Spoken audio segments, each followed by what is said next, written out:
오늘 계시록 18장입니다.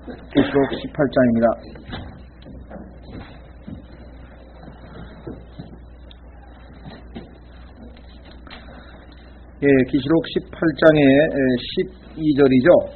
계시록 18장의 1절. 계시록 18장의 11절서부터 시작해서 우리가 지난번에 아마 공부는 16절까지 했었을 겁니다. 16절까지 한번 19절까지 더 보겠습니다. 왜냐하면 11절서부터 19절까지가 이 바벨론이라고 하는 이 소위 말하면 체제가 도시인데요. 경제 제도를 포함한 그 체계가 지금 무너지는 내용인데요. 11절서부터 우선 19절까지 한번 읽고 한번 살펴보도록 하겠습니다. 땅의 상인들도 그녀를 두고 슬피 울며 애곡하리니 이는 그들의 상품을 사줄 사람이 다시는 없기 때문이라. 그 상품은 금과 은과 보석과 진주요 고운 아마포와 자주색 옷감과 비단과 주홍색 옷감이요 각종 향목과 온갖 상아그릇이요 매우 값진 나무와 놋과 쇠와 대리석으로 만든 온갖 그릇이요 육개와 향료와 향유와 유황과 포도즙과 기름과 고운 가루와 밀이요 짐승과 양과 말과 병거와 노예들과 사람들의 혼이라.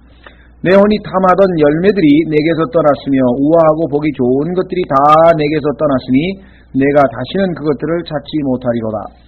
이런 물건들을 팔던 상인들 곧 그녀로 인하여 부자가 된 자들이 그녀가 받는 고통을 두려워함으로 멀리 서서 슬피 울고 통곡하며 이르되 가엾도다 가엾도다 저 큰 도시여 이는 그녀가 고운 아마포와 자주색 옷감과 주홍색 옷감으로 옷 입고 금과 보석과 진주로 꾸몄는데 그렇게 많던 재물이 한 시간 내에 없어지게 되었습니다 하고 모든 선장과 배에 있는 무리와 선원과 바다에서 무역하는 자들도 다 멀리 서서 그녀가 탈 때 나는 연기를 보고 외쳐 이르되 이 큰 도시와 같은 도시가 어디 있으리요 하며 티끌을 자기 머리 위에 뿌리고 슬퍼 울며 통곡하고 외쳐 이르되 가엾도다 가엾도다 저 큰 도시요 이는 바다에서 배들을 부리는 자들이 다 그녀의 값비싼 물품으로 인하여 치부하였는데 그녀가 한 시간 내에 황폐하게 되었음이라 하리라.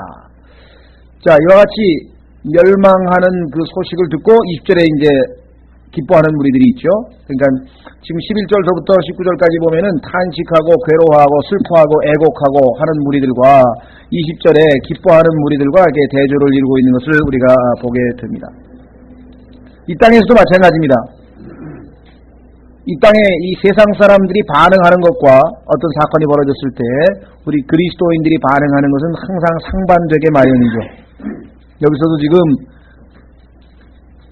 바벨론이라고 하는 큰 도시가 멸망당했을 때 그로 말미암아 치부하고 그로 말미암아 권력을 얻던 통치자들과 소위 말하면 상인들, 무역 상인들은 다 애곡하고 통곡하는데 하나님의 그 심판을 기뻐하는 무리가 20절에 보면은 등장하게 됩니다. 이와 같이 이 세상에서 가지고 있는 가치관과 그리스도인들이 가지고 있는 가치관은 이 외에도 여러 가지 면에서 차이가 나는 것을 우리가 잘 알 수 있습니다. 자, 지난 시간에 우리가 16절까지 봤는데요. 17절서부터 구체적으로 공부하기 전에 지난번에 말씀드린 것처럼 무역 또는 이 상업이라고 하는 것에 대해서 좀 살펴보려고 합니다. 커머스 하면은 이게 우리가 보통 장사, 상업, 비즈니스, 커머스 또는 트레이드 이게 다 무역, 하여간 사고 파는 얘기죠. 지난번에 우리 계시록 13장 공부할 때 보니까 마귀가 적그리스도가 등장해가지고 손이나 이마에다가 표를 받기 전에는 짐승의 표를 받기 전에는 사고 팔 수 없도록 완전히 통제하는 그런 사회가 곧 오게 될 것을 우리가 미리 예언을 공부한 적이 있었습니다. 그렇죠. 자, 첫째, 우리가 이 상업에 대해서 성경적 원칙을 살펴볼 때 이것은 하나님으로부터 비롯된 것은 아니다. 그렇다면 누구에서부터 나왔겠습니까? 사탄으로부터 나온 것이요 또 인간의 머릿속에서 나온 것이다. 왜냐? 하나님께서 에덴의 동산에서 그죠? 사람들에게 부여하신 임무는 장사하는 임무가 아니었거든요. 농사짓는 일이었죠. 관리하는 일이었고 그렇죠. 따라서 이 장사한다고 하는 이것은 하나님으로부터 비롯된 것은 아니라고 하는 것을 우리가 성경적으로 1차적으로 알 수가 있습니다. 전도서 7장 29절을 한번 보시면은요, 확인해 보겠습니다. 전도서 7장 29절에 보면은 하나님께서 인간을 똑바르게 만들었는데 인간들이 많은 창안물들을 만들었다. 소위 말하면 발명을 했다. 이런 말씀을 기록을 했는데요. 전도서 7장 29절입니다. 전도서 7장 29절 보라 내가 발견한 것은 오직 이것이니 곧 하나님은 사람을 곧바르게 만드셨으나 사람들이 많은 창안물을 낸 것이니라. 이 창안물이라고 하는 단어는 영어로 얘기하는 게 inventions입니다. inventions. 뭔가를 많이 발명해냈는데 그 중에 하나가 이 장사하는 것. 또 인간이 아마 발명해낸 기술 중에 하나가 아닌가 이렇게 생각을 합니다. 자, 특히 전 세계적으로 이루어지는 것, 무역이라고 하죠, 우리가. 무역이라고 하는 것은 하나님의 직접적인 명령과는 상관이 없다는 것. 자, 그럼 구체적으로 어떻게 해서 그것이 그런가 한번 확인을 한번 해보도록 하겠습니다. 첫 번째, 이스라엘에 대해서 한번 살펴보겠습니다. 이스라엘. 여러분도 아시다시피 이스라엘의 지형은 팔레스타인이라고 하는 그 이스라엘의 하나님께서 주신 가나안 땅은요, 특징이 어떻게 되어 있냐면요, 서쪽은 지중해죠, 동쪽과 남쪽은 광야, 우리가 얘기하면 사막이라고 하면 모래사막도 있지만요, 광야라 그래가지고 풀이 없이 그저 그냥 황폐한 그런 산들로 되어 있는 광야. 북쪽으로는 산들이 있고 이 진입로가 아주 조그마한 진입로가 하나 있을 뿐입니다. 어떻게 보면 거의 사람들이 왕래하기 힘든 그런 지역으로 구성되어 있고요. 자, 어떤 사람들은 그럼 서쪽으로 배 타고 그 무역을 하면 될 거 아닙니까? 그렇게 얘기를 하는데 문제는 이 팔레스타인의 그 해변에는요, 우리가 아는 이 항구를 조성할 만한 지역, 우리가 이제 만이라 그러죠. 광양만, 무슨, 진주만 해가지고 만이라 그래가지고, 이 쑥 바다가 들어와서 이 소위 말하면 항구를 만들 수 있는 입지 조건이 있어야 되는데, 그냥 전부 다 소위 말하면 해변가 뿐이에요. 그래서 항구가 하나도 없습니다. 이스라엘에. 저 북쪽으로 이스라엘을 넘어서 북쪽으로 가면은 이제 두로라고 하는 항구가 전 세계의 무역항으로서 아주 이름을 드날리던 항구가 하나 있었죠. 그러나 이스라엘 자체는 지형이 전혀 무역하고 교역하기에는 아주 어려운, 다시 말해서 상관이 없는 그런 지역으로 만들어졌다는 것. 실제적으로 하나님께서는 이 무역에 대해서 부정적인 입장을 취하신 것이 이스라엘에게 하신 명령에 나와 있습니다. 자, 신명기 17장. 신명기 17장을 보시면은 16절과 17절, 신명기 17장.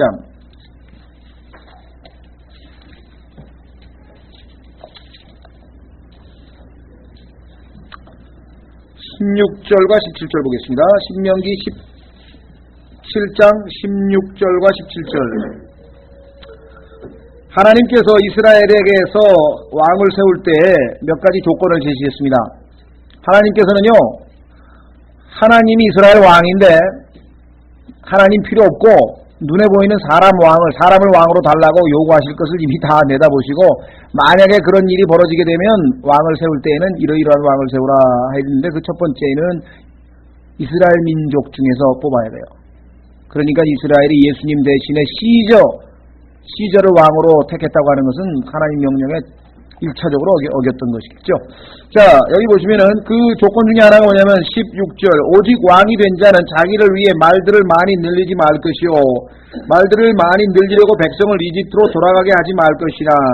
말 사오지 말라 이거죠. 말 사오지 말라. 이는 주께서 너희에게 말씀하시기를 너희가 이후로는 그 길로 다시 돌아가지 말라 하였습니다. 또 그는 자기를 위해 아내를 많이 두어서 마음이 돌아서게 하지 말 것이며 자기를 위해 금, 은을 많이 쌓지 말 것이니라. 말과 금과 은 이런 거 다 어디서 옵니까? 무역을 해서 사와야 되지 않겠습니까? 하나님께서 부정적인 입장을 취하셨다. 자, 구체적으로 또 한 가지는요, 시간이 없어서 찾지는 않겠습니다. 여러분들이 나중에 에스겔서라고 하는 책에 26장, 27장, 28장을 한번 읽어보시면은 그 내용은 두로라고 하는 도시와 두로 왕에 대한 하나님의 심판의 내용이 나와 있습니다. 경고의 내용이 주로 나와 있거든요. 예. 그런데 그 두로라고 하는 것은 아시다시피 당대 최고의 무역항입니다. 그래서 지중해 그 중심이었죠. 지금의 레바논에 있는 지역이죠. 지금의 레바논에 있는 항구인데 거기는 저 소아시아로 넘어가고 또 이 동쪽 그래서 동서무역의 그 중개 역할을 했던 그 중요한 상업 중심지인데 하나님께서 이 두로라고 하는 도시에 대해서 아주 어마어마한 심판을 내리시는 내용이 26, 27장, 28장에 기록되어 있고요. 두 번째로 이 두로라고 하는 도시는 예루살렘과의 경쟁을 했어요. 어떤 면에서 경쟁을 했느냐? 예루살렘은 지혜를 공급해주던 중심지였습니다. 당시 시바의 왕이 솔로몬에게 지혜를 듣기 위해서 찾아왔었던 것을 여러분 잘 아시죠? 따라서 사람들이 지혜를 듣기 위해서는 이 예루살렘으로 모여야 되는 것처럼 이 두로라고 하는 도시는 사람들에게 장사를 하기 위해서는 돈을 벌기 위해서는 이 두로로 와야 된다. 그래서 사람들을 끌어모으는 사람들을 불러 모으는 그러한 역할을 할 때 소위 말하면은 이 예루살렘과 경쟁 역할을 했다라는 것을 보게 됩니다. 그래서 상업 중심지 두로에 대한 하나님의 강력한 심판 우리가 살펴보고요. 그 다음에 역사적으로 이스라엘은 교역을 시도하게 되었을 때 타락을 해서 멸망하게 됩니다. 그러니까 포로로 잡혀가게 되고요. 즉 이스라엘이 두로라고 하는 도시와 교역을 하게 되는데 거기에 대해서 하나님께서 질책하는 내용이 에스겔서 27장에 나옵니다. 그걸 한 구절 살펴보겠습니다. 에스겔서 27장 17절에 보시면 에스겔서 27장 17절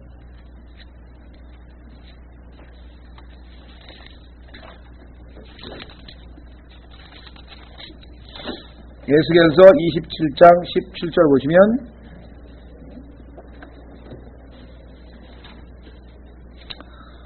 거의 내용이 장사에 대한 얘기입니다. 어디서 누가 뭘 사갖고 이런 얘기가 나오는데요. 17절에 보시면 그들 곧 유다와 이스라엘 땅이 내 상인이 되었으며 그들이 만릿의 밀과 그 다음에 판낫과 꿀과 기름과 향유를 내 시장에서 바꾸어 갔도다. 그래서 이스라엘이 농사 대신에 이 교역에 종사했을 때에 타락하는 것을 우리가 또 보게 됩니다. 자, 그 다음에 성경적으로 더 기본적인 원칙을 좀 살펴보면요. 여러분들이 아시다시피 국제적으로 요즘 무역이 아주 굉장히 활발하죠. 예, WTO 체제가 있어가지고 이제 무역에 있어서의 어떤 기본 원칙도 있고 또 우리나라는 뭡니까? 요즘에 얘기하는 FTA인가요? 그거 체결해가지고 서로 관세 장벽을 허물고 하여간 이 거래를 확대하기 위해서 하여간 무진애를 쓰고 있는데, 자, 국제적으로 교역을 하게 되면은 하나님께서 창세기 1장에서 인간에게 주신 바 본래의 참으로 삶의 터전, 다시 말하면 농사죠. 우리가 이 동양에서는 우리 농사인데요. 땅을 갈아서 땀 흘려서 일해서 먹고 살아야 된다고 하는 그 하나님의 명령이 무시되는 겁니다. 그렇죠? 땅 안 갈아도 이제 장사해서 다 먹고 살 수 있다는 얘기가 됩니다. 자, 그 다음에 교역을 통해서 하나님께서는 분명하게 나누시는 분이라 그랬습니다. 창세기 11장에서 하나님께서 나누셨죠. 그때 하나님께서는 신명기 32장에 보면은 이스라엘 백성, 이스라엘의 12지파에 맞게끔 이 전 세계, 이 지구를 12권역으로 나누셨다라고 이렇게 얘기를 하는데, 또 하늘에 있는 별들도 12궁으로 되어 있죠. 하나님께서 이스라엘을 기준으로 해서 하늘도 땅도 다 구분을 하셨습니다. 자, 사도행전 17장에 보면은 사도 바울이 설교할 때 보면은 하나님께서 인간들을 다 각자 다 나누어서 어느 지역에 어느 때에 살게 하셨다 이렇게 말씀하셨잖아요. 그러니까 때와 시기를 하나님께서 다 구분해서 살게 하신 것이 하나님이신데 그것을 무시하고 인간을 바벨탑 사건처럼 하나로 묶어버리는 그러한 역할을 이 교역이라고 하는 것이 그런 기능을 하게 되어 있다. 여러분들 아마 사도행전 17장에서 하나님께서 왜 나누셨는가, 왜 어떤 사람은 대한민국에서 태어나게 하고 어떤 사람은 일본에서 태어나게 하고 어떤 사람은 중국에서 태어나게 하고 그 태어나게 한 지역이 다 틀리고 또 어떤 사람은 1950년에 태어나고 어떤 사람은 70년에 태어나고 이게 다 틀린가? 그 목적이 뭐라고 그랬습니까? 중요하다. 하나님께서 인간을 창세기 11장에서 나누신 목적은 인간들끼리 쌓아서 합치면은 하나님을 대적하는 바벨탑을 쌓고요. 인간이 하나님으로부터 완전히 독립적으로 행동하려고 그러고요. 그렇죠. 결국은 하나님께서 인간을 분리시키셔서 각 지역마다 태어날 수 있도록 하신 것은 하나님을 찾게 하려 하심이라. 인간은 합치면 절대로 하나님 찾지를 않습니다. 지금 말씀드린 것처럼 전 세계가 이제 정치적으로 UN을 중심으로 해서 뭉치고 경제적으로 WTO, 그다음에 문화적으로는 유네스코, 그 이외에도 하여간 전 세계가 지금 완전히 지구촌이 하나가 되어 나가는데, 그렇게 되면 절대로 하나님을 찾지를 않아요. 인간이 자기 이름을 드높이는 창세기 11장의 사건이 재현될 것이라고 하는 것이죠. 거기에 이 무역이라고 하는 것이 크게 기여를 하게 된다는 겁니다. 그래서 장사에서 돈 많이 벌고 이렇게 되게 되면은 하나님을 의지하거나 하나님을 의존하려고 하는 것이 아니라 자족을 하는, 인간 스스로 뭐든지 할 수 있다라고 하는 그러한 쓸데없는 자신감이 생기게 된다는 것이죠. 자, 뿐만 아니라 이 무역이라고 하는 것은 사람들로 하여금 탐심을 자꾸만 자극하게 된다. 개인도 그렇고 국가도 그렇고 도시도 그렇고 하여간 필요 없는 물건들을 자꾸만 사고 팔고 이렇게 해서 부를 축적하게 되는데요. 그렇죠? 부를 쌓아두게 됩니다. 하나님께서는 이와 같은 전 세계적인 보편적인 탐심에 대해서 원치를 아니하시는 겁니다. 왜냐? 성경에서 탐심은 곧 우상숭배라 그랬거든요. 탐심은 곧 우상숭배라. 골로새서 3장 4절에 5절인가에 나와있죠. 그러니까 이 무역을 통해서 사람들은 자꾸만 필요 이상의 돈을 더 벌고 필요 이상의 부를 축적하려고 하는 그러한 탐심이 일반화된다고 하는 아주 부정적인 내용입니다. 그래서 돈이 있는 사람들은 하나님을 의존하거나 그럴 필요가 없죠. 그죠? 얼마든지 성경에 나오는 것처럼 돈이 모든 것을 다 해결하려고 하는 그러한 분위기가 이루어진다는 것이죠. 자, 그 다음에 이 교역이라고 하는 것, 무역의 특징은 무엇이냐면요, 특성은 뭐냐면 아시다시피 싸게 사가지고, 그렇죠? 물건을 싼 데서 좋은 값으로 사가지고 가장 높은 값으로 파는 것이 바로 이 무역의 기본 아니겠습니까? 그렇죠. 말씀드린 것처럼. 그러다 보면은 아주 이 비인간적인 경쟁, 속임수, 그래서 성경에 보면은 저울추를 속이거나 또 그 길이 단위를 속이거나 이런 것에 대해서 하나님께서 굉장히 가증스럽다고 경고하는 것을 여러 번 반복해서 나오잖아요. 그렇죠? 누구 말 맞다나 장사가 이거 미치고 파는 겁니다. 그것보다 거짓말이 어딨냐고 얘기했는데, 그렇게 된다니. 정직할 수가 없다는 거예요. 사람들을 아주 이 경쟁으로 몰고 갔어요. 그래서 하나님이 처음에 원하셨던 것은 사람이 땀 흘려서 손으로 일하는 거예요. 그러니까 뭐 1차적으로 하나님이 인간에게 기대하셨던 것은 농사 짓는 것이었죠. 그래서 하나님이 나누어 주신 유업이 뭐였습니까? 이스라엘 백성에게? 땅이었잖아요. 땅을 유업으로 나누어주고 그 땅에서 일해서 그 땅에서 나는 소출을, 포도도 무화과 나무도 이렇게 해서 먹을 수 있도록 하나님께서 하셨던 것이었죠. 따라서 우리는 하나님이 세우신 기본적인 이 원칙이 무너져 버린다 이게. 즉 장사의 속성은 하나님께서 우리 인간에게 삶의 터전으로 주신 그런 기본적인 농사 짓는 것과는 전혀 맞지 않는 소위 말하면 어긋나는 그와 같은 속성을 가지고 있다. 자, 그뿐만 아니라 실제적으로 우리 신앙생활과 한번 연결을 시켜보면은요, 이 장사라고 하는 것을 핑계로 해서 하나님을 섬기지 못하는 사람들이 많이 있습니다. 그래서 성경에서 보면은 매몬을 섬기든지 하나님을 섬기든지 둘 중에 하나를 해야 된다 그랬잖아요. 일단 장사를 하게 되면은요, 정말 나는 딱 먹을 만큼만 벌고 그 다음에는 난 하나님 섬길 거야, 이런 사람 없다 이게. 처음에는 마음은 그래도 실제적으로 일단 장사를 하게 되면은 그게 쉽게 그렇게 되질 않는다. 그래서 내가 지금은 바빠가지고 하나님은 못 섬기지만 일단 하여간 우선 돈을 좀 벌어가지고 그 다음에 교회를 위해서 하나님을 위해서 쓰겠다. 그런데 그렇게 해서 돈 번 사람이 하나님을 위해서 썼다는 얘기는 거의 없습니다. 지난번에 제가 아마 제 아는 분 얘기를 아마 말씀드렸는지 모르겠는데, 지금도 생각이 나요.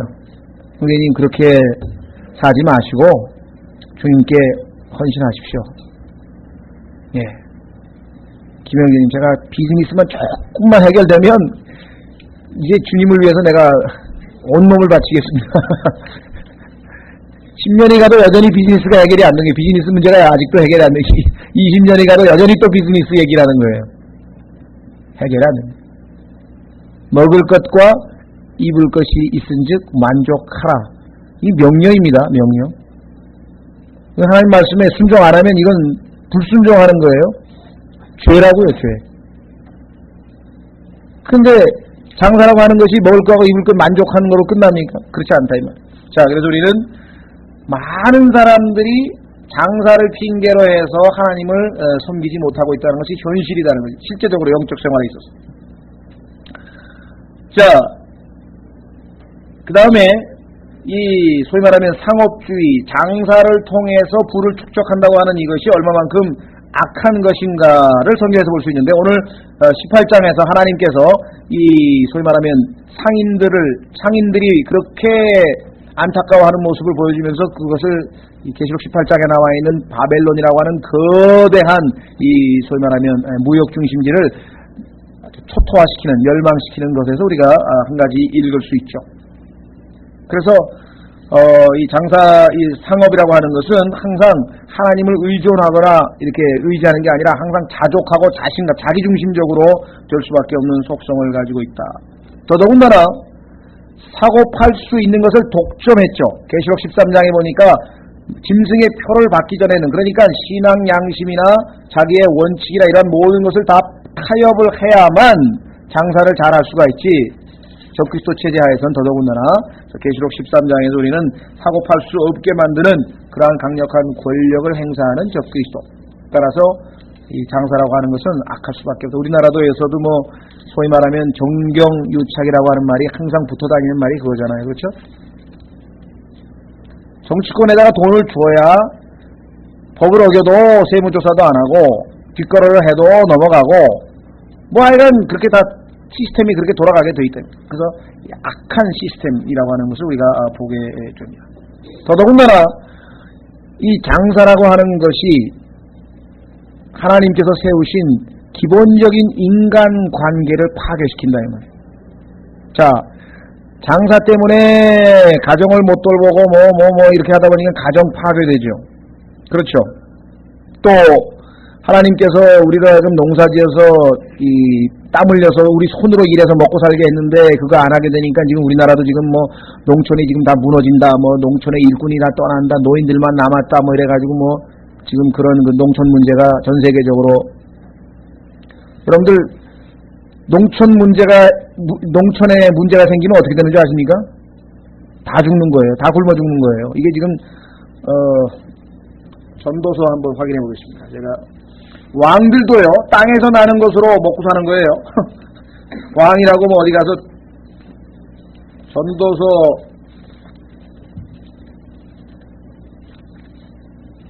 6장인가요?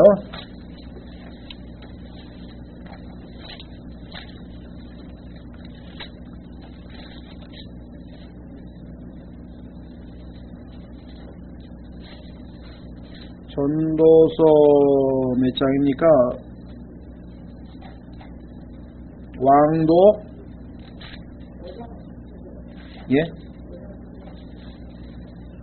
그렇죠. 5장 9절이네요. 6장이면 5장이네요.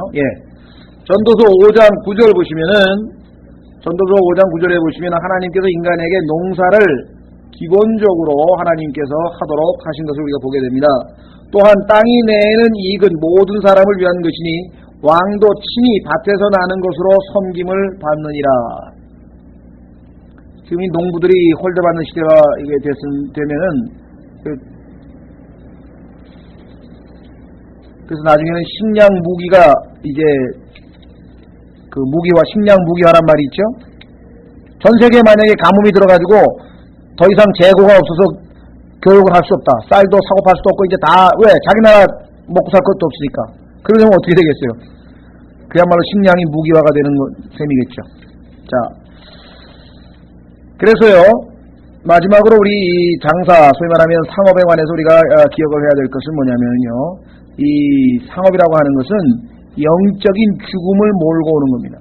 교회도 그렇고 국가도 그렇고 가정도 그렇고 농촌도 그렇고 이 무역이라고 하는 탐심을 불러일으키는 이 장사가 영적인 죽음을 가져오고 그 다음에 아주 영적인 무감각을 가져오게 되는 것이라고 성경에서 말씀하고 있습니다. 그래서 하나님께서는 우리에게 장사로 인해서 어떤 돈을 축적하기보다는 열심히 일을 해서 땀을 흘려서 그걸 가지고 먹고 살도록 기본적으로 원칙을 정해놨죠. 그러나 이미 6,000년 동안 하나님의 원칙을 벗어나서 이 세상은 그 어떤 사람은 그래 좀 크리스천들은 장사하지 말아야 되겠네요. 그건 아니죠. 그러면 아예 떠나야지. 여기 살지 못. 지금 시스템이 완전히 마귀가 만들어낸 시스템 하에서 우리가 지금 살고 있기 때문에 그러나 기본 원칙은 그래야 하였고 그 결과 이 세상이 이 모양 이 꼴이 되어버렸다 이거죠. 이 외에도 여러 가지 원칙들을 다 하겠지만 그 중에 하나가 바로 이것이죠. 자, 누가복음 12장 결론적으로 장사에 관해서 하나님께서 소유와 관련지어서 이렇게 언급을 하십니다. 누가복음 12장 15절. 누가복음 12장 15절에 보면은 어리석은 부자에 대한 그 유명한 말씀이 있죠. 누가복음 12장 15절. 누가복음 12장 15절.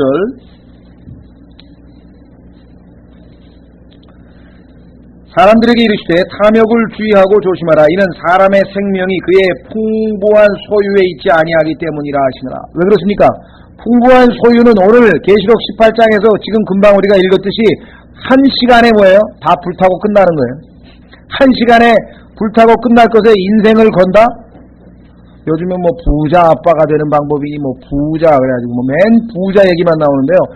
옛날에 우리나라에서는 이게 부자라고 하는 것이 그렇게 큰 미덕으로 치지 않았었잖아요. 이 동양 우리 사상에서는. 근데 오늘날은 그 소위 말하면 이 재테크니 뭐 부자니 하여간 뭐 어떻게든지 이게 돈을 굴려가지고 늘리고 하는 그런 어떤 것, 즉 땀 흘려서 노동의 대가에 의해서 어떤 부를 창출하는 게 아니라 어떤 기술을 사용해가지고 머리를 써가지고 어떤 그런 식으로 이 부를 창출하는 것에 대해서 너무나 지금 이 사람들이 무뎌 있습니다. 정말 주님이 말씀하신 것처럼 매먼이죠. 배금주의라고 하는데요. 금쪽, 소위 말하면 물질을 숭배하는 그런 사상이 오늘날 이 세상, 지금 21세기 이 순간보다 더했던 적은 없었어요. 이제 노골적으로, 그렇죠? 노골적으로. 오죽하면 교회에서 설교하기를 가난은 저주입니다라고 설교를 했겠습니까? 얼마나 부자가 되는 게 좋은 일이면, 왜, 가난이 저주면 부자 되는 건 축복 아니에요. 그렇죠? 그러나 우리가 요즘에 누가복음 공부했듯이, 그런데 축복의 근원이 되신 예수 그리스도는 어찌해서 이 땅에 오셔서 가난하게 사셨는가? 바울은 어찌해서 이 땅에서 그렇게 가난하게 살았는가? 생각해 볼 일이다. 구약 시대에는 늘 말씀드린 것처럼 하나님께서는 의롭고 경건한 사람은 기준이 뭐냐면 하나님의 물질적인 축복에 의해서 부자가 되는 것입니다. 그래서 아브라함도 부자예요, 이삭도 부자예요, 야곱도 부자예요, 다 부자예요.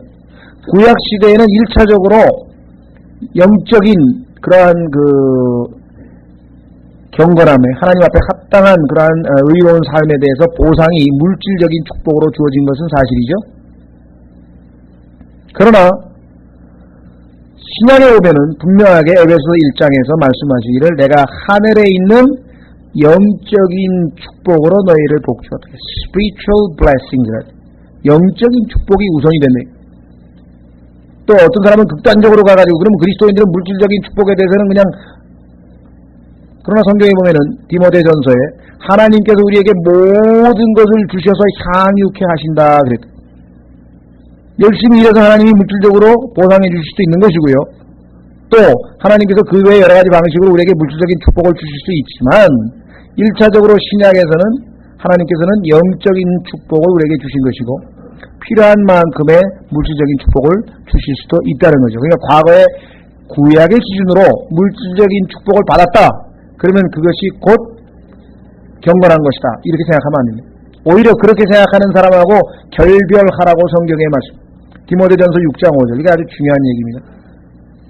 오늘날 예를 들면 뭐 교회가 뭐 숫자가 좀 늘어났다거나 아니면 뭐 물질적으로 좀 풍요로워졌다거나 이렇게 되면은 곧바로 우리는 어떻게 생각하냐면 우리 교회가 하나님 앞에 정말 영적으로 잘된 올바른가 보다. 아니다 이게. 성경에 보면은 뭐라고 했습니까? 경건을 이익이라고 생각하는 사람. 그렇게 생각하는 사람들에게서는 분리하라. 다시 말하면 우리에게 이익되는 일이 많이 일어나는 것은 곧 내가 하나님 앞에 영적으로 경건하고 올바르기 때문이다. 이렇게 해석을 하는 사람들하고는 결별하라고, 그건 잘못된 생각이라고 성경에서 우리에게 분명하게 말씀하고 있다는 것입니다. 그것이 오늘날 이 삼박자 신앙, 무슨 신앙이라나요? 오박자 신앙이라나? 삼중신앙이 오중신앙인지 하여간 그래가지고 영혼이 잘 되고 뭐가 잘 되고 해가지고 뭐든지 다 잘 돼야 돼서 병도 안 걸리고, 그렇죠, 장애자도 안 태어나야 되고 또 교통사고도 안 나야 되고 또 뭔 사고도 안 나야 되고, 그러면은 그 사람이 영적으로 하나님 앞에 올바로 섰기 때문에 하나님께서 모든 것을 다 잘해주셨다. 그런 생각을 하게 되면은 성경에서 신약적인 가르침하고는 어긋난다고 하는 사실을 우리가 조심하셔야 됩니다. 함부로 판단하죠. 물론 우리가 하나님 앞에 죄를 지어서 거기에 대한 징계로 우리에게 어떤 질병이 닥칠 수도 있는 거지만요, 모든 질병이 다 그렇다면은 그 사람의 죄에 대한 하나님의 징계냐, 그렇게 단정할 수는 또 없다는 거죠. 가난도 마찬가지고요. 우리는 항상 조심스럽게 분별을 해야만 합니다. 자, 그래서 오늘 이 계시록 다시 18장으로 옵니다.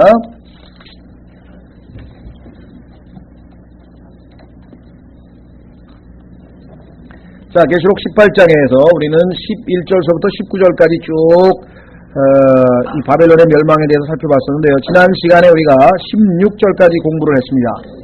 오늘은 계속해서 17절 보겠습니다. 그렇게 많던 재물이 1시간 내에 없어지게 되었습니다. 말씀드렸죠? 그렇기 때문에 재물은 신뢰할 필요가 없는 거예요. 이건 순식간에 날아가는 거잖아요. 사람의 생명의 풍부함이 소유에 있지 아니하다고 하신 누가복음 12장 15절 말씀과 정확하게 일치하고 있죠. 네. 자, 하고 모든 선장과 배 있는 무리와 선원과 바다에서 교육하는 자들도 다 멀리 서서, 여기 보시면은요, 지난번 이 바벨론이라고 하는 도시가 무너졌을 때 탄식하던 자들은 어디에 있었냐면요, 정치가들이었습니다. 어디 있었습니까?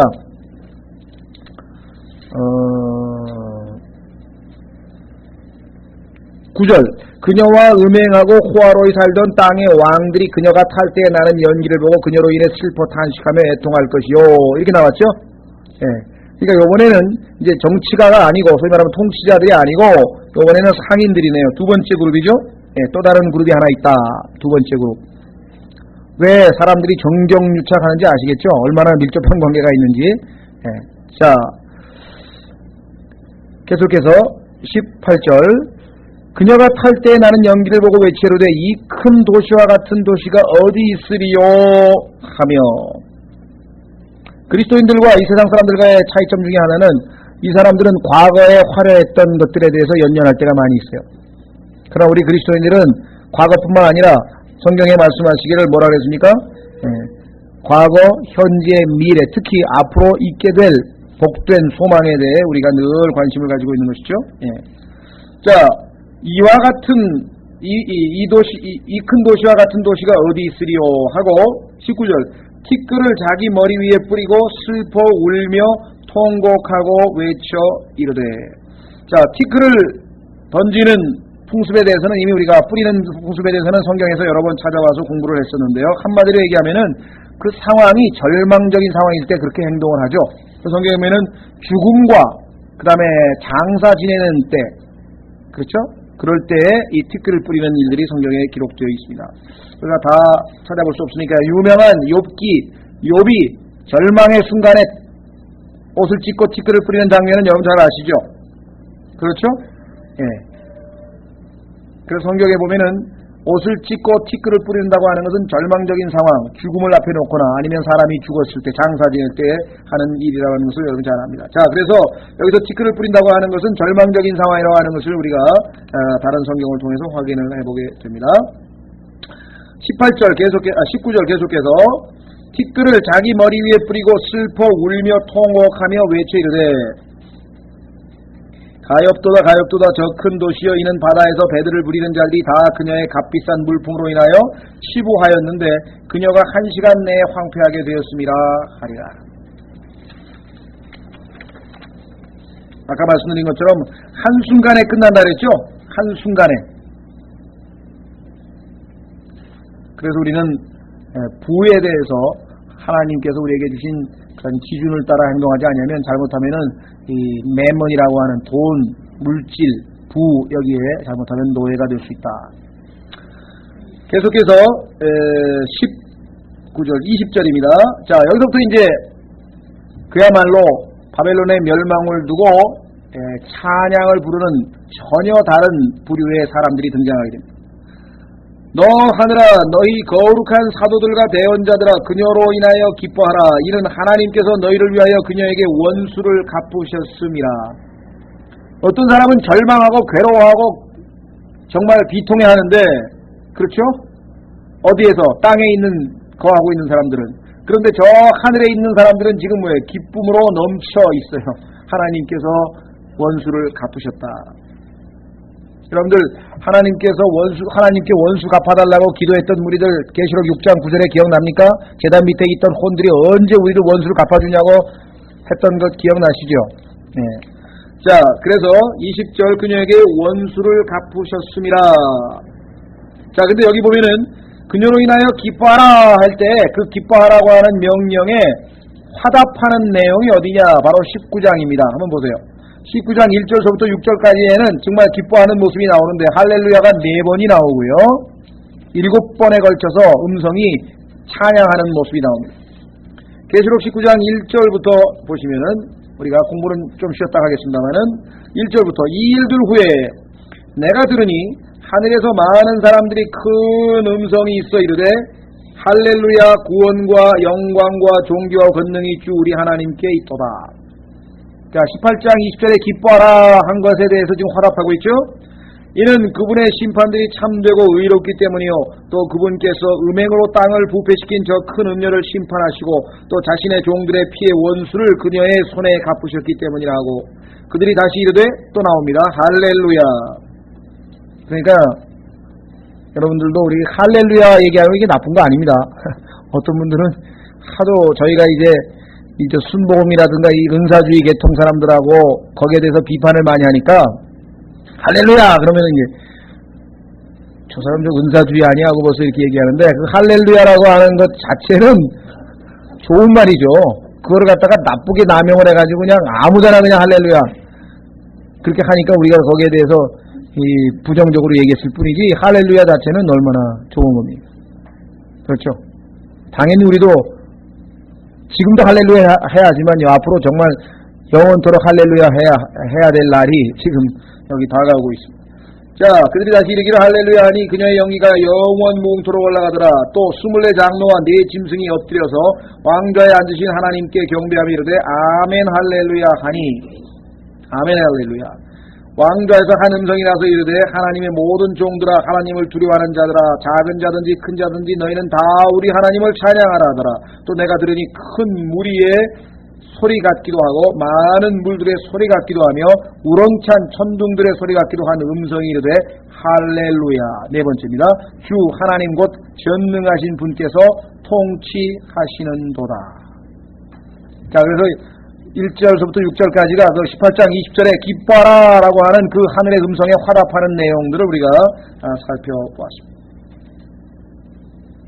자, 18장 21절이 갑니다. 18장 21절. 이에 힘센 천사 하나가 큰 맷돌 같은 돌을 들어 바다에 던지며 이르되 저 큰 도시 바빌론이 이같이 세차게 던져져서 다시는 보이지 아니하리로다. 여러분들 그 맷돌을 큰 맷돌을 갖다가 집어 던지면 순간적으로 물속에 풍덩 가라앉아버리면 그 끝이죠. 더 이상 떠올라올 수 없는 거죠.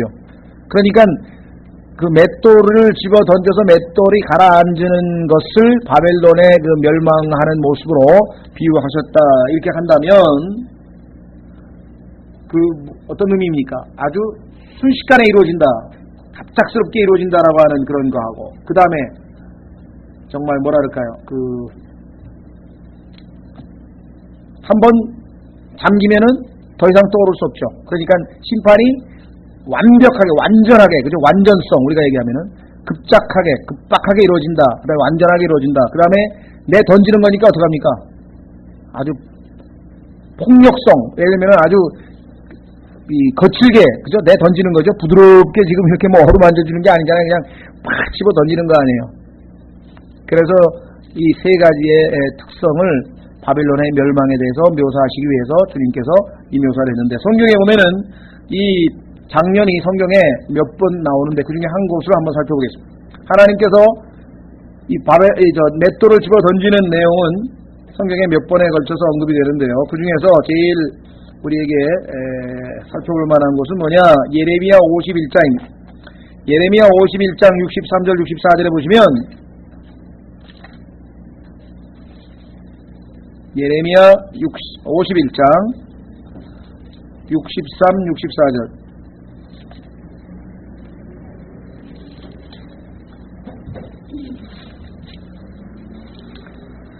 자, 예레미야 51장 63, 64절 보시면은요, 또 너는 이 책 읽기를 마친 뒤에 책에 돌을 묶어 유프라테스 한가운데로 던지며 말하기를, 바벨론이 이같이 가라앉아 내가 그녀에게 내릴 재앙으로부터 벗어나 일어나지 못하리라. 그들이 뭐라 했습니까? 지치리라 하니라. 예레미야의 말이 여기까지다. 하나님께서 구약 시대에도 예언하기를 바벨론의 멸망에 대해서, 여기는 지금 책이죠. 돌에 묶었죠. 여기는 지금 무슨 돌이었습니까? 계시록 18장에서는 맷돌이고요. 돌에 묶어서 돌을 바닷속에 내 동댕이 치는 것으로 바벨론의 멸망을 묘사했다. 여러분들 마태복음 18장 6절에 보시면 예수님께서 얘기하신 것 기억하세요? 마태복음 18장 6절에 보면은 동일하게 맷돌 집어 던지는, 맷돌 가라는 얘기를 예수님께서 하신 적이 있는데요. 무슨 소리냐면은 이런 말씀입니다. 누구든지 나를 믿는 이 작은 자들 중에 하나를 실족하게 하면 차라리 연자 맷돌을 목에 매달고 바다 깊은 곳에 빠지는 것이 그에게 더 나으리라. 그렇다면 맷돌이 바닷속에 가라앉는 것이 하나님께서 보시기에 이 심판의 가장 완벽한 모습이죠. 그래서 비유를 이 계시록 18장 21절에도 동일한 비유를 하시게 되는 것입니다. 그렇죠? 자, 22절로 갑니다. 22절. 또 하프 타는 자와 음악하는 자와 피리 부는 자와 나팔 부는 자들의 소리가 다시는 내 안에서 들리지 아니하고, 자, 한마디로 하면 어떻게 되는 겁니까? 음악이 사라지는 날이네요. 음악이 사라지는 날. 그렇죠. 기쁨, 즐거운 일이 있을 때마다 음악이 항상 동반되는 것인데, 음악이 사라지는 날로, 즐거움이 다 끝나는 날로 묘사를 했습니다. 자, 여러분들이 이 음악에 대해서는 이미 제가 창세기 4장에서 그 가인의 아들들 중에서 이 뭡니까? 두발인가요? 제가 이름도 잊어버렸네. 음악을 담당하던 그런 사람들이 있었죠? 네, 악기를 만들어서, 악기를 만지는 자들이 있어서 그들이 그 당시에 퇴폐 문화를 이끌었던 것. 그래서 이 음악이 원래 시작은 좋은 것이었죠. 하나님께서 처음에 이 에스겔서 28장에 보면 하나님께서 이 루시퍼를 만들었을 때, 창조했을 때, 그때 음악이 함께 한 것을 보고, 악기가 거기에 등장하게 되는 것을 보고, 하나님께서 그에게 그 모든 음악을 갖는 그러한 역할을 맡기신 것을 우리가 보게 되죠. 욥기 38장에도 하나님께서 창조하신 그 아름다운 천지 창조를 보고 하나님의 아들들이 기뻐 찬양을 드리는 모습을 우리가 보게 됩니다. 그래서 원래 음악이라고 하는 것은 하나님께 찬양하는 일종의 아주 경건한 도구였는데, 그것이 가인의 아들들에게 남용되기 시작해가지고 이 음악이 하나님을 섬기는 그러한 도구로 쓰임받는 것에서 점점 왜곡되어서 나중에 가게 되면은 결국은 이 소위 말하면 마귀를 섬기는 우상 숭배에 동원됩니다. 그것은 다니엘서에 보면은 느부갓네살이 큰 영상을 만들어 놓고 오케스트라를 동원했죠. 거기에 보면 악기 이름이 잔뜩 나오는 거 기억나세요? 다니엘서 6장에 보면은 저는 악기를 잘 몰라서 이름도 잘 안 외워지는데 온갖 악기들이 쫙 열거되어 있는데, 그 악기가 소위 말하는 빵파레가 쫙 울리면은 느부갓네살의 형상에게 쫙 절어. 아마 적그리스도도 그의 짐승의 형상을 만들어 놓고 아마 그런 오케스트라를 동원해가지고 탁 절하게 아마 하겠죠. 그렇죠. 그래서 이 음악이 우리 그리스도인들에게 있어서도 굉장히 중요합니다. 이 음악에 대해서는 제가 그냥 이 중요성에 대해서만 얘기를 했지, 실제적으로 이제 얼마만큼 여러분들의 생활에 이게 지금 파고들었는지 제가 잘 모르겠어요. 우리 교회 젊은 청년들에게는 얼마만큼 영향을 끼치고 있는지. 그러나 이 중고등부 학생들, 특히 초등학교서부터 이 어린 이 중고등부 학생들과 초등학생들이 많은 그런 교회들에서는 이건 심각하게 다뤄야 됩니다. 우리의 영을 더욱더 하나님 앞에 영적으로 다가서게 해주는 그러한 음악이 있는가 하면요, 우리가 보통 그것을 음악사적으로 봤을 때 고전주의 음악이라고 합니다. 고전주의 음악이라고 하는 것은 균형이 잡혀 있어요. 조화가 있고요. 화성이 아름다워요. 균형이. 그래서 보통 우리가 핸델 또는 이 바흐까지가 보통 얘기하고, 소위 말하는 고전주의에서 낭만주의라고 하는 것으로 넘어가는 이렇게 과도기에 해당되는 사람이 베토벤입니다. 그래서 이 베토벤이라고 하는 그 사람은요, 베토벤이라고 하는 사람의 경우에는 때로는 좀 들을 만한, 우리에게 유익될 만한 음악이 있는가 하면은 때로는 어떻게 보면은 사람의 혼을 즐겁게 해주는, 영이 아니라, 영적인 게 아니라 혼을 즐겁게 해주는 그런 기능을 가지고 있어요. 낭만주의라고 하는 것은 항상 셀프가 주인이거든요, 셀프. 그 다음에 차이콥스키를 기점으로 해서 바그너 뭐 이런 쪽으로 넘어가면은 그야말로 이제 육체를 즐겁게 해주는 것. 그 다음에 이제 소위 말하는 뭐 락앤롤이라든가 이런 뭐 랩송이라든가 오늘날 이루어지는 음악은 이거는 이제 완전히 마귀하고 이제 교감하는. 그래서 마이클 잭슨도 그런 얘기를 하지 않았습니까? 나는 무대에 올랐으면 내가 춤을 추는 것이 아니고 그 누군가가 내 안에서 나를 움직여준다. 그 뭐 뻔한 얘기죠. 예? 사람이 어떻게 그 이상하게 막 기계처럼 막 이상하게 걸어요? 그거 사람이 할 짓입니까? 그거? 옷 색깔도 그렇고요. 얼굴 모습도 좀 그렇고. 자, 그래서 음악에 대해서는 뭐 제가 창세기 4장에서 좀 비교적 자세하게 강의를 했었기 때문에 거기에 좀 참고를 하시고. 하여간 여기 보니까 음악이 이제 끝나는 상황이 오게 된다. 자, 뿐만 아니라 그 다음에는 뭐가 없어졌습니까? 어떤 종류의 기술을 가진 기술자든지 다시는 내 안에서 보이지 아니하며. 여기 기술자라고 하는 단어가 사실은 번역이 상당히 어렵습니다. 더 정확하게 번역하자면요, 이게 사실은 제가 보기에는 뭐라고 해야 되나요? 장인이라고 그러죠. 여러분들 저기 장인 장모 할 때 장인 말고요. 우리 장인 정신 뭐 이런 말 하잖아요. 예를 들면은 뭐 도자기를 만드는데 그냥 막 정말 열심히 한다 그러면 또 무슨 뭐 이 목공예를 한다거나 이렇게 해서 뭔가를 손으로 만들어내는 것, 그런 기술에 대한 얘기입니다. 그러니까 일반적으로 우리가 얘기하는 뭐 자동차 만드는 그런 기술하고는 좀 틀리고요.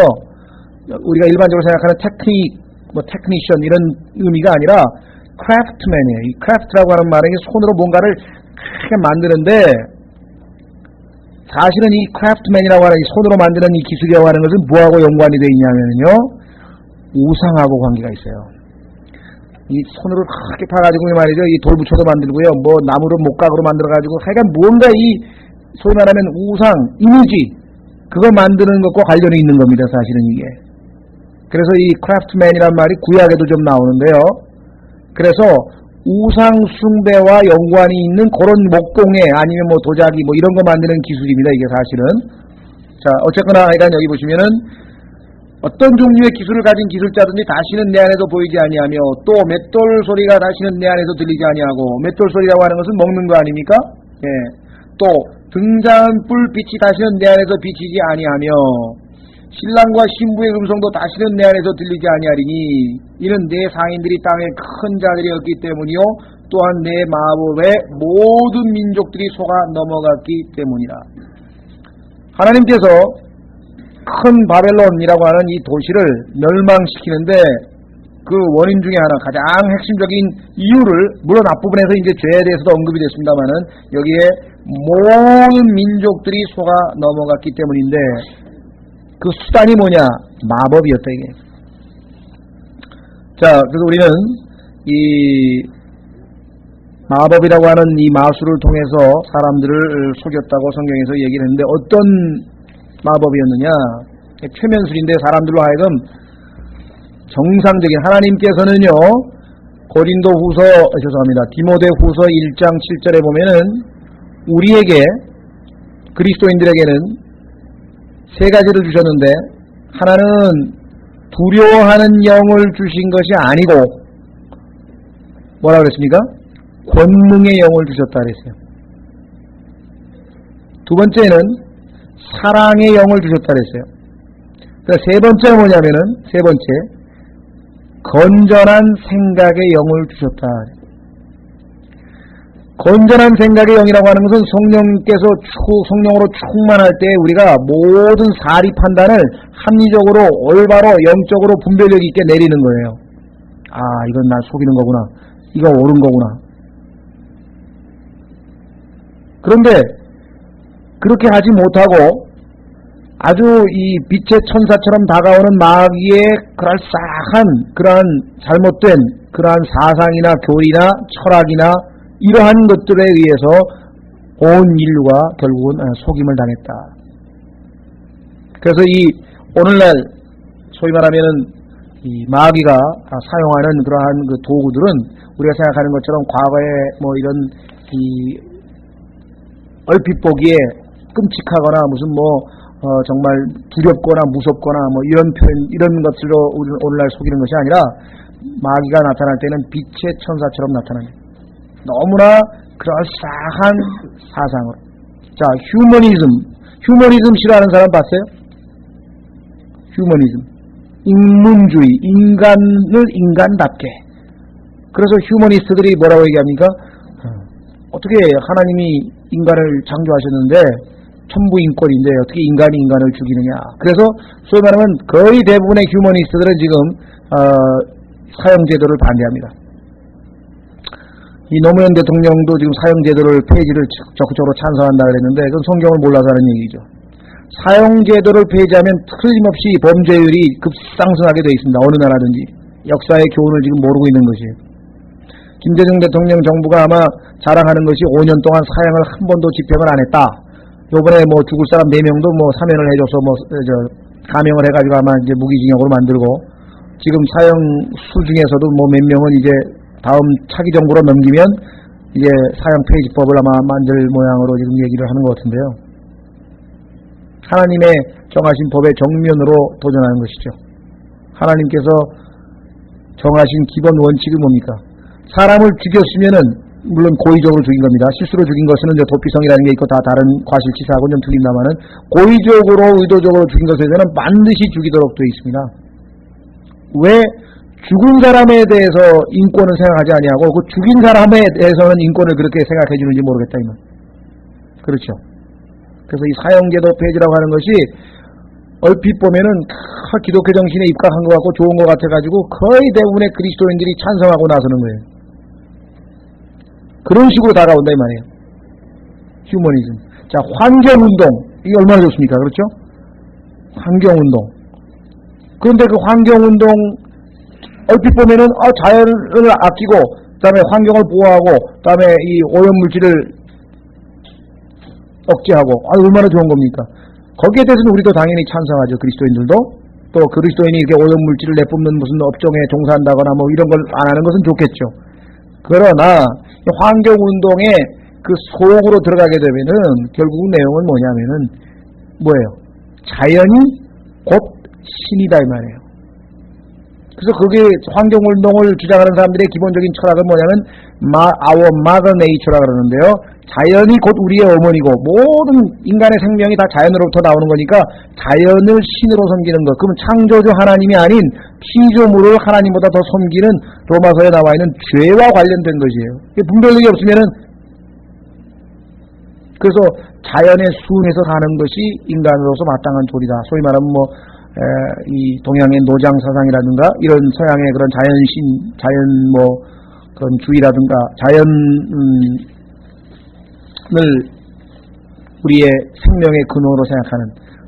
그래서 결국은 하나님을 거부하는 철학이나 또는 신앙이나 종교나 이와 같은 것과 밀접한 관계가 있는 것이 환경운동이거든요.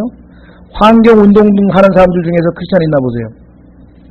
제일 뿌리 깊은 사람들은 없어요. 그런데 자연을 잘 가꾸고 오염시키지 말자. 그런 겉모습만 바라보고 그리스도인 단체들이 다 그냥 참여하는 거예요. 그 나중에 알고 보니까 그 사람 주장하는 것이 성경에 보니까 말이지 하나님께서 자연을 정복하고 다스리라 그래가지고 이 크리스찬들이 다 전 세계를 다 이렇게 난개발을 시켜가지고 왕창 오염시켜놨으니까 그 책임져라 이거예요. 우리는 자연을 신으로 섬기는 사람들이기 때문에 항상 자연과 순응해서 산다. 이렇게 돼버리는 거예요. 결국은 이 빛의 천사처럼 그럴싸하게 포장되어 나왔지만 사실은 그것이 마귀의 마법에 해당된다라고 하는 것입니다. 물론 그 이외에도 여러분 제가 말씀드릴 수 있는 것은 뭐 정말 엄청나게 많죠. 그 이외에도 무슨 돈 해가지고 수없이 많은 그러한 사상이나 또는 철학이나 소위 말하면 이 신앙이라고 하는 탈을 쓰고 나타난 마귀의 마법들. 이것은 우리가 차라리 뭐 어떻게 보면은 인류의 사상사를 한번 처음부터 끝까지 다 훑어봐야 돼요. 여러분들이 두 바벨론이라고 하는 책을 읽어보면은 초창기에 하나님으로부터 사람들로 하여금 바벨론 종교로 이끌어 하나님을 버리고 바벨론이라고 하는 그러한 종교로 이끌도록 했던 그 마귀의 술책들이 역사적으로 쭉 기록되어 있습니다. 또 조금 더 구체적으로 자세하게 공부를 하고 싶으신 분은 이 로크만 박사가 쓴 책 중에 보면요, 뭡니까? 그리스도인들이 철학에 관해서 봐야 되는 책이 있는데요. 책을 제가 번역된 그 우리말 제목은 잊어버렸네요. 하여간 The Christian Handbook of Philosophy and Science라 그래가지고요, 철학과 과학에 관한 그리스도인들이 알아야 될 내용들인데 거기에 보면은 마귀들이 사람들을 속이기 위해서 동원했던 온갖 멋있는 이름들의 사상들, 뭐 실존주의, 무슨 현상하고 또 합리주의, 무슨 경험론, 뭐 이런 것들이 쭉 열거되어 있습니다. 자, 그래서 그 내용들을 우리가 여기서 다 할 수는 없는 것이고요. 자, 조금 쉬었다가 우리 어디입니까? 24절이죠. 23절 그 마무리 조금 더 짓고요. 24절서부터 계속해서 19장을 좀 더 조금 쉬겠습니다.